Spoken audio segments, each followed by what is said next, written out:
Passam horas, dias, semanas e tem coisas do nosso planejamento que a gente acaba não conseguindo realizar. Distrações, procrastinação e a nossa lista de tarefas simplesmente não progride como a gente gostaria. Mas não precisa ser assim. Hoje eu vou te passar uma lista de tarefas que realmente funciona para te manter focado e fazer o que deve ser feito.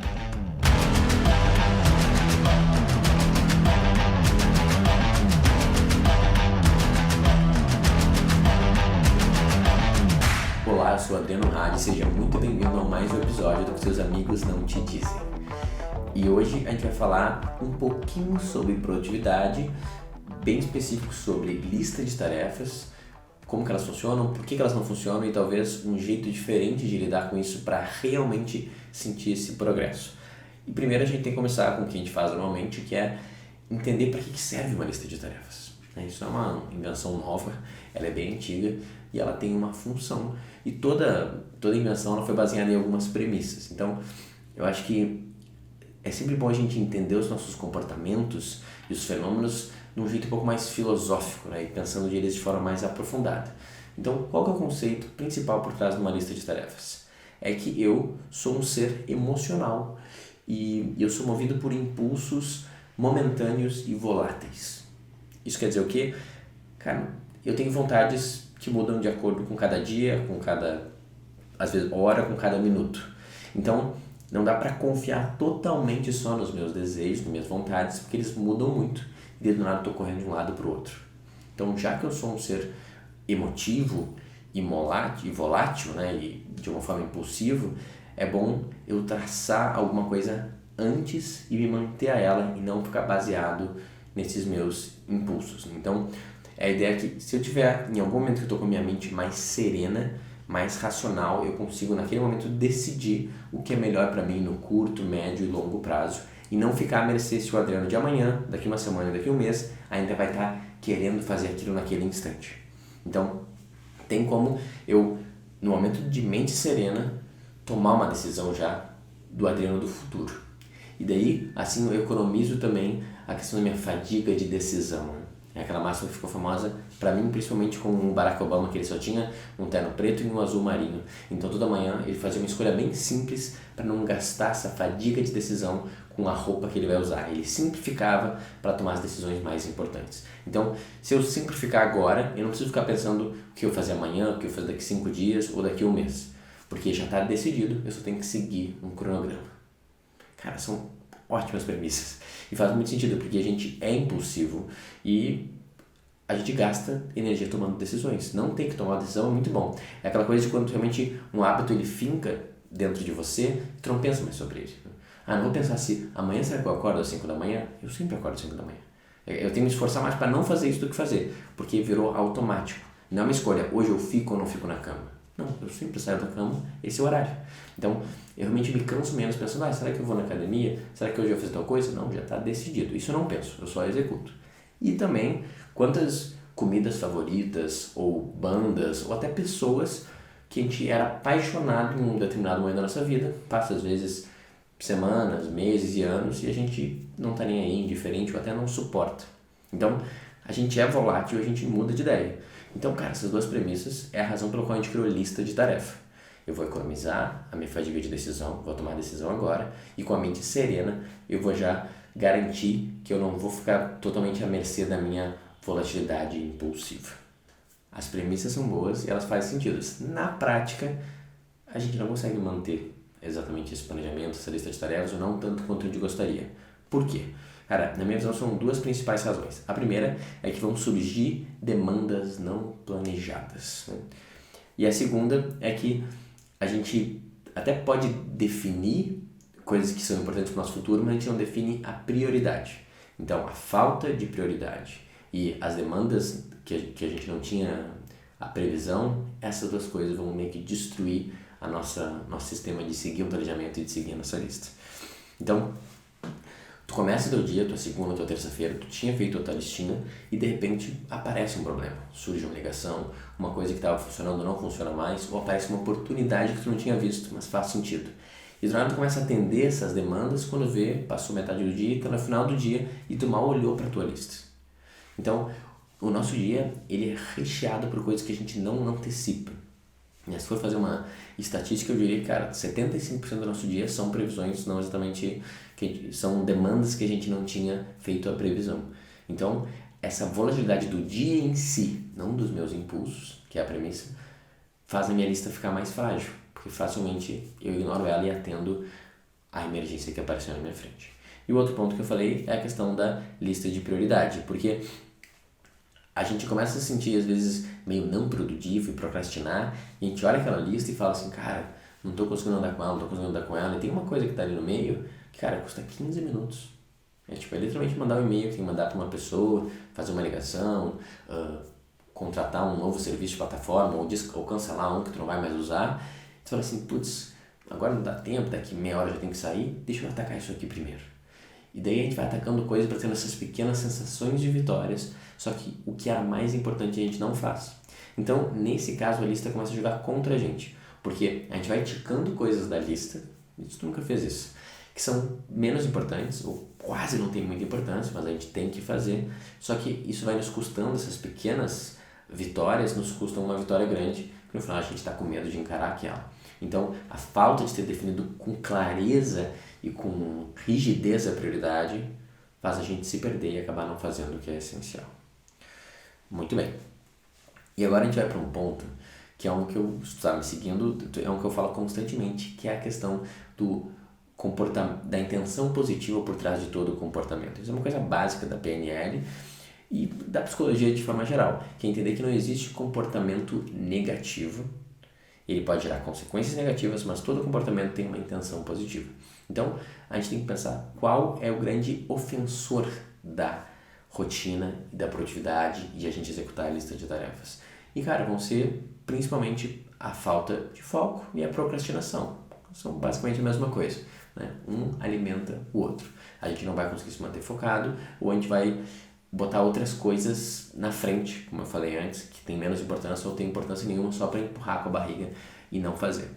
Então, se esses são os ofensores, o que a gente faz? Como que eu me defendo deles? Beleza, a gente vai pensar um pouquinho sobre isso, mas a pergunta mais importante é, para que serve a falta de foco, a dispersão e a procrastinação?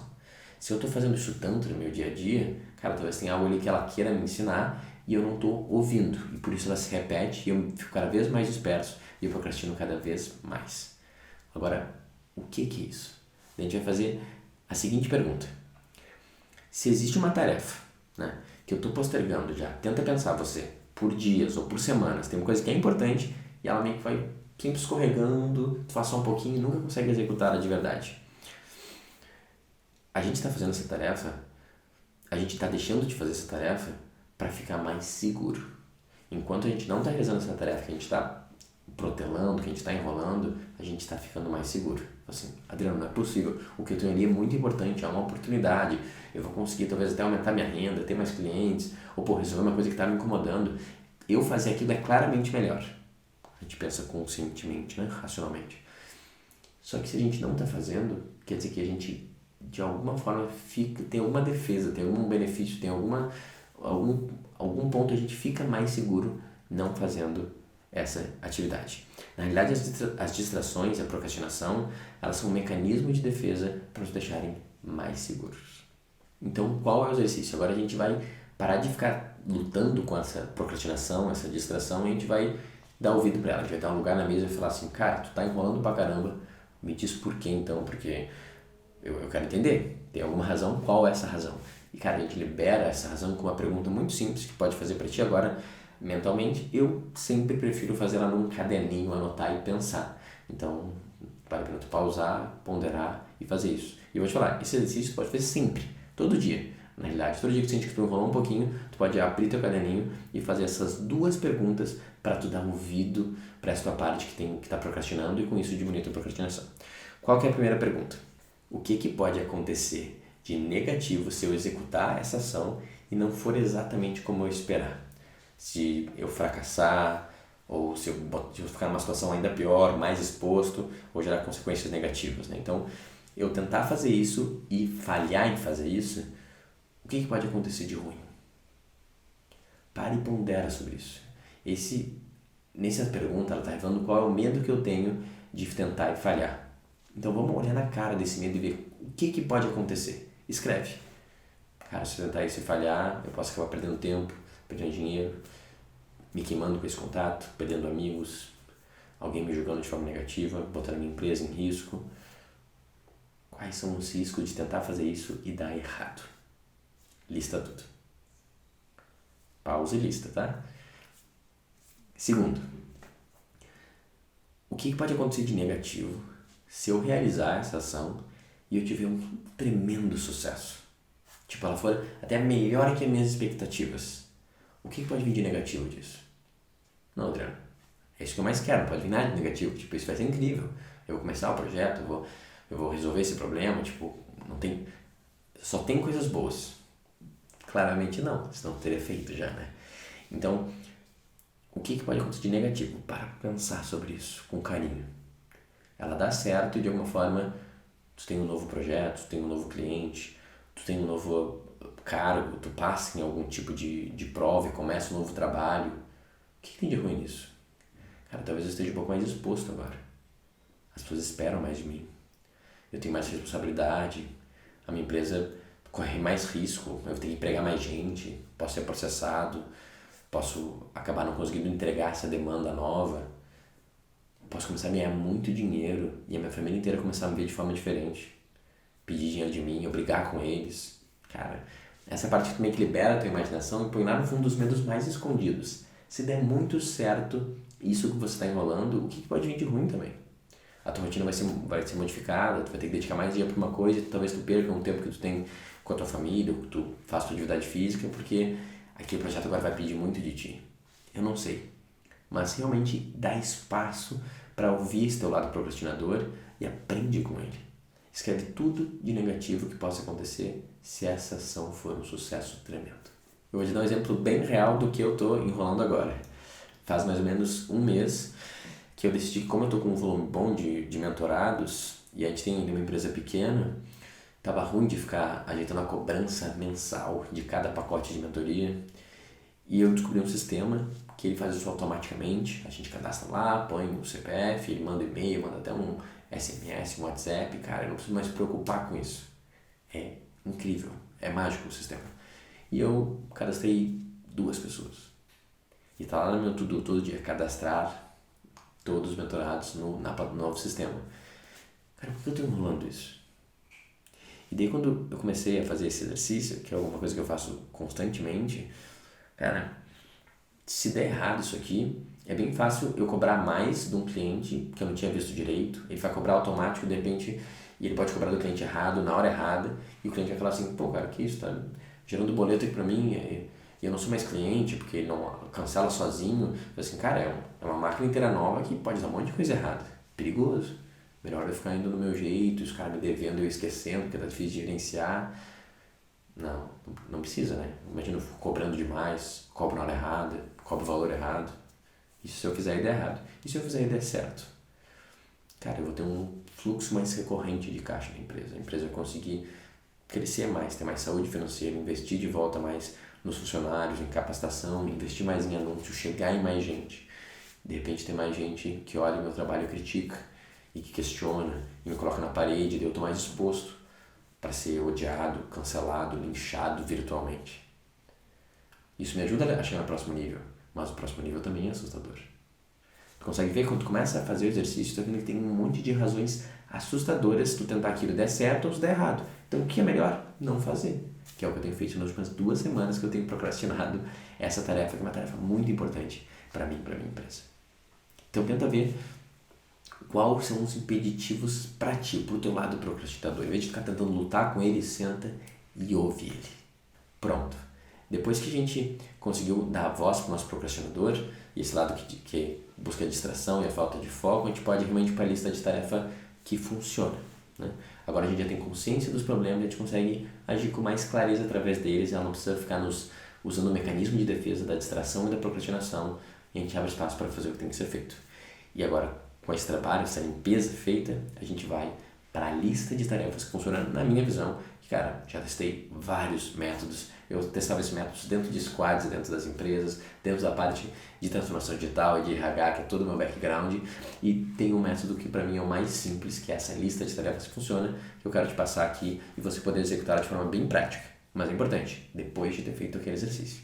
Só ir para esse, vai ter benefícios muito diminutos, né? Então, primeiro reconhece, ouve e depois vai para esse. E o que tu vai fazer? Tu vai chegar todo domingo, ou sábado, ou sexta, qualquer momento meio que no final da semana, daí tu vai olhar para aquela semana. A gente começa fazendo assim, depois com o tempo tu pode olhar mais o mês e o trimestre. Mas tu vai olhar para aquela semana e vai falar assim, cara, nessa semana tem uma coisa que importa. E não precisa exatamente ser uma tarefa, mas é um ponto que tem que ser trabalhado. Eu tenho que progredir nessa área aqui, eu tenho que andar com essa parte do projeto. E daí tu dá um nome para isso. Essa semana vai ser bem sucedida se eu progredir e andar nessa área aqui e chegar até tal ponto. Pode ser até um pouco específico, em vez de ser uma coisa muito ampla. Esse é o foco da semana. O foco da semana, tu vai escrever ele no post-it. Eu tenho sistemas que ele deixa no computador ou no fundo do celular, tanto faz. E ele vai ficar sempre na tua cara, né? Tu cola o post-it ali em cima do teu computador ou tu deixa algo que tu está sempre olhando. Isso quer dizer o quê? No último caso, quando tu está perdendo, se distraindo no dia a dia, tu vai lembrar, essa semana é isso que importa. Tu volta, tu tem meio que um norte maior, tá? Isso já muda muito. E daí tu vai fazer esse mesmo pensamento numa versão micro e diária. Diária, esse é o mais micro que tu vai chegar, tá? Nada de separar por turno ou por hora, que isso aí é uma insanidade que eu nunca vi funcionar. Então, tu vai chegar, por exemplo, no próprio domingo, né, sexta, sábado, e tu vai pensar já sobre segunda, tá? Se essa é a minha meta da semana, segunda em si é o quê? Qual é uma parte mais específica e menor, mais importante que eu tenho que resolver na segunda? Se na segunda eu resolver uma coisa só, qual seria essa coisa? E daí tu escreve essa tarefa. E essa tarefa você pode botar num post-it menor e colar ali no teu computador ou qualquer tipo de sistema que está na tua cara, que fica te lembrando constantemente. E daí chegou no final do dia de segunda, tu vê se foi resolvido ou não. E daí se foi, tu tica, se não, daí tu vê se no dia seguinte ainda é prioridade ou não.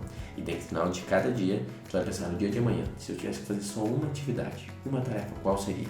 Tu escreve ela com um quadradinho branco, cola na tua cara, cola no quadro.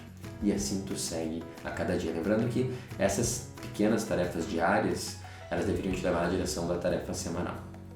E é isso. Ou seja, tu vai ter uma tarefa por dia. E daí, assim que tu fizer ela, tu tá livre para fazer o que você quiser. Todas as pequenas coisas, a conta que tu tem que pagar, beleza. Só que tu só vai poder resolver essas coisas pequenas e resolver essas, tipo, pedidos de ajuda e demandas externas e tudo que te sequestra o teu dia depois que tu entregar a primeira e única e mais importante coisa que tu definiu do dia. Esse é o método, né, que é a única coisa. Cara, ele é incrivelmente poderoso, te dá uma tranquilidade, tu vê que nas primeiras horas do dia, primeira 1, 2 horas, tu conseguir resolver o mais importante e depois tu ficar mais produtivo resolvendo o resto das coisas ainda. Né? E daí tu vai olhando sempre a cada dia se tu tá indo mais próximo da grande meta da semana.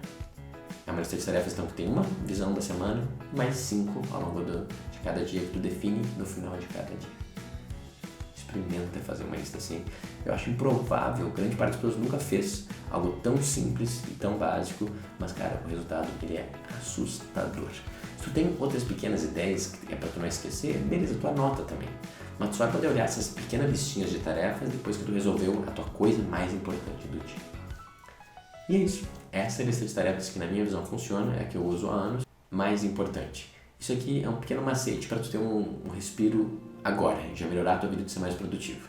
Só que quase sempre essa falta de produtividade, procrastinação, vem de uma falta de visão e vocação mais profunda, que tem tudo a ver com a nossa relação com o nosso pai e com o nosso masculino interior. Então, se você for um homem e tu quiser resolver isso de forma mais profunda e sustentável e consistente, eu recomendo tu participar da Academia do Homem Virtuoso, que é um grupo que a gente fica por 1 ano se encontrando toda semana por 1h30 e dá toda a base de estoicismo, mitopoética, masculino, para conseguir realmente resgatar esse masculino interior e daí ter uma transformação mais profunda e mais sustentável.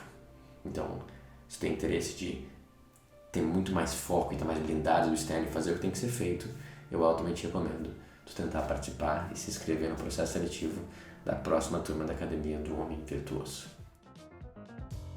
E é isso! Muito obrigado por ter visto o vídeo até aqui. Fico muito feliz que tu chegou no meu conteúdo, espero que ele tenha dado valor pra ti. Comenta aqui embaixo o que tu achou, o que tu concorda, discorda, qual o método que tu usa e que mais funciona. Se tu tá vendo isso aqui no YouTube, se tá vendo numa plataforma de podcast, me manda um direct pelo Instagram e vai ser um prazer ouvir o que tu achou e a gente continuar esse diálogo e ver como mais eu posso te ajudar e te servir. Se conhece algum amigo que tem dificuldade de se manter focado e tá reclamando que tá procrastinando muito, cara, de repente faça a boa ação do dia e manda esse conteúdo pra ele tentar uma coisa diferente. Foi um prazer estar aqui com você hoje, eu espero que tenha um ótimo resto do dia e até a próxima.